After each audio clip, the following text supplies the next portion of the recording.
Sedangkan yang lainnya bisa tuntas sampai ke tema Pak. Itu gimana caranya? Di sini nanti akan diatur tentang kenaikan kelas. Di sini di pembelajaran ya, siswa itu boleh naik kelas dengan catatan bisa komunikasi dengan orang tuanya, komunikasi dengan guru kelas sebelumnya. Nanti ada komunikasi antar guru, Bu. Nanti guru kelas 1 komunikasi dengan guru kelas 2, seperti itu. Ini loh Pak, untuk anak ini Pak, anak ini belum paham materi tentang ini. Bisa dilanjutkan di kelas 2 materi itu. Di kurikulum Merdeka seperti itu. Sama halnya dengan di K13. Ketika anak itu misalnya tidak naik kelas, keputusan berdasarkan komunikasi dengan orang tua siswa, dengan guru, diputuskan bahwa anak ini tidak bisa naik kelas, misalnya ya. Nah itu mengulang kembali materinya Bu, seperti itu. Kalau ingin dinaikkan kelas, anak ini pintar baca, berhitungnya pintar ini, hanya karena materi ini saja yang tidak mampu, bisa dinaikkan ke kelas berikutnya dengan catatan ya. Silahkan komunikasi dengan guru di atasnya. Pak, ini dinaikkan dengan perjanjian misalnya. Seperti itu. Artinya boleh dikatakan oleh Pak Hanafi. Iya, silakan. Sekedar mungkin masukan saja. Dari sumatif yang misalkan anak yang bermasalah di KD tertentu, Ya. hanya di KD tertentu saja Pak Hanafi.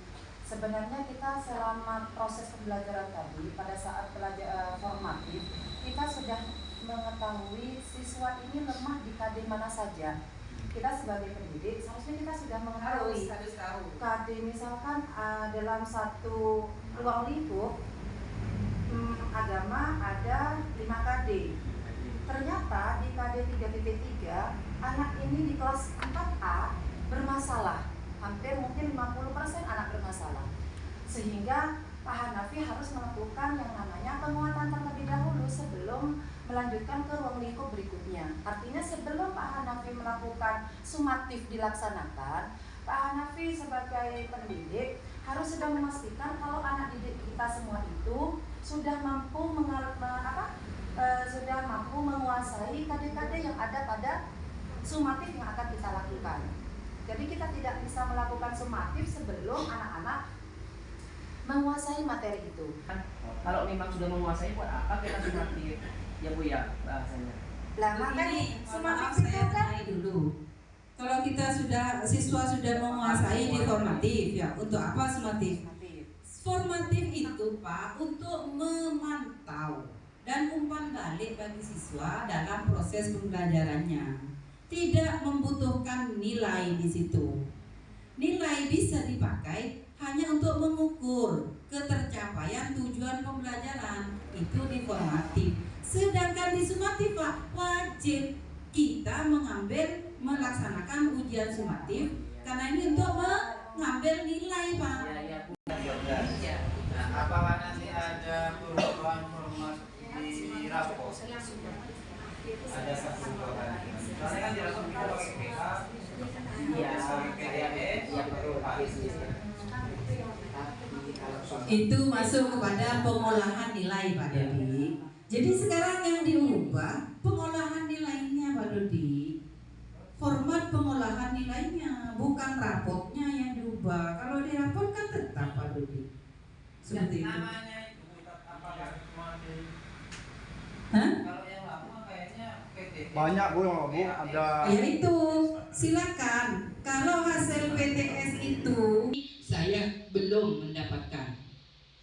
Seperti itu Soalnya Pak. setahu saya nggak bisa diubah. Ya PTS sudah nggak bisa. Iya, makanya sampean kalau ingin sesuai dengan nilai raport di format raport maka harus membuat sendiri. Harus membuat sendiri. Iya, seperti itu. Ya, silakan Bu. menanggapi Pak Dodi tadi Bu ya. Ini hanya sekedar karena pernah melakukan K13 dan sekarang melakukan yang kurikulum.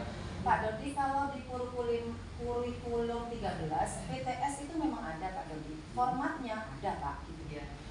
Jadi kalau di raport itu format PTS itu ada Pak. Ada format PH.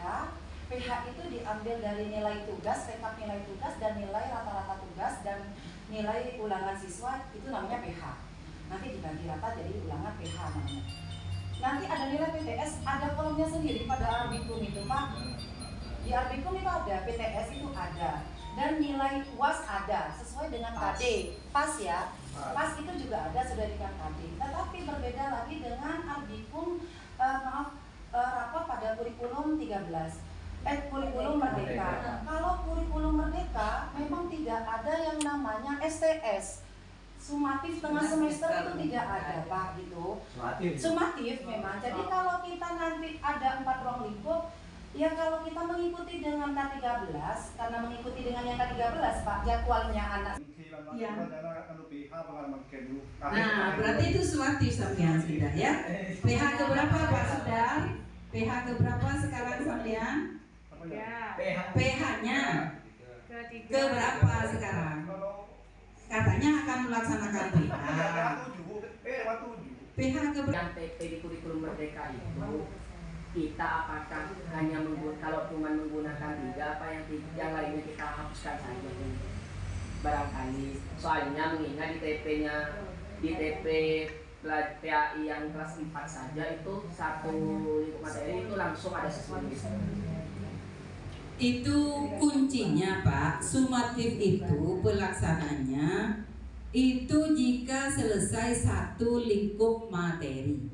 Jadi dalam setiap lingkup materi itu ada beberapa TP itu dilaksanakan Pak, tidak boleh dikurangi. Ingat ya Permendikbud nomor berapa itu tentang kurikulum Merdeka, tentang K13 juga pelaksanaan kurikulum Pak. Itu kita tidak boleh mengurangi Pak yang sudah diprogramkan oleh kementerian. Kalau menambah silakan, kalau mengurangi tidak boleh Pak. Ya, jadi tetap dilaksanakan. Iya. Kalau TP kan tidak apa-apa Bu, sedangkan di kurikulum Merdeka itu TP-nya memang tersusun rapi sampai 10, begitu sampai 12.